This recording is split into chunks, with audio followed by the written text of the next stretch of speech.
Sa ating video ngayon, tuturuan ko po kayo kung paano mag-redeem ng iyong mga TM reward points.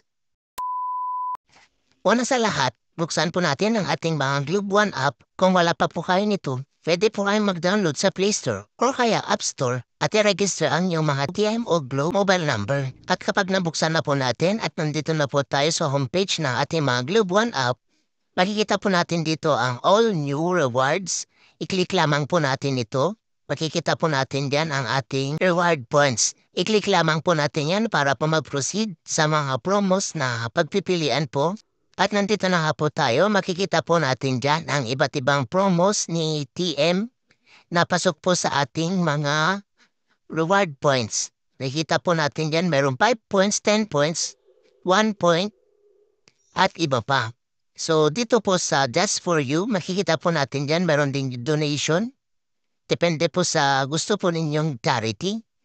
At dito naman po sa baba, makikita naman po natin ang promos ni TM. Pwede po tayo makaabil na unlimited to all networks.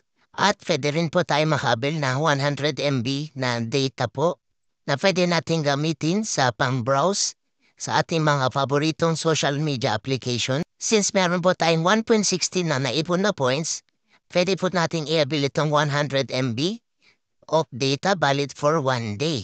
Imagine 1 point lang, meron ka ng 100 MB na data good for 1 day. Click lamang po natin ang redeem para po ma-redeem natin siya.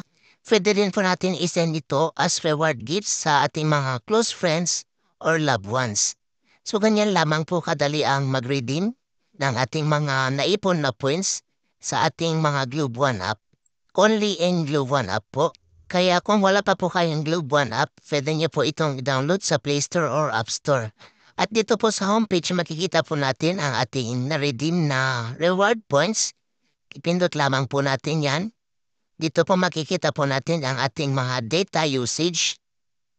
Yan po, yung rewards 100 MB. So meron tayong 100 MB na TikTok din na free lang din sa ating mga Globe One app.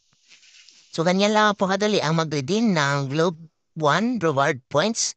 I hope meron na naman po kayo natutunan sa aking video ngayon. Don't forget to click that subscribe button and bell all para lagi po kayong updated sa lahat ng aking mga bagong content. Thank you!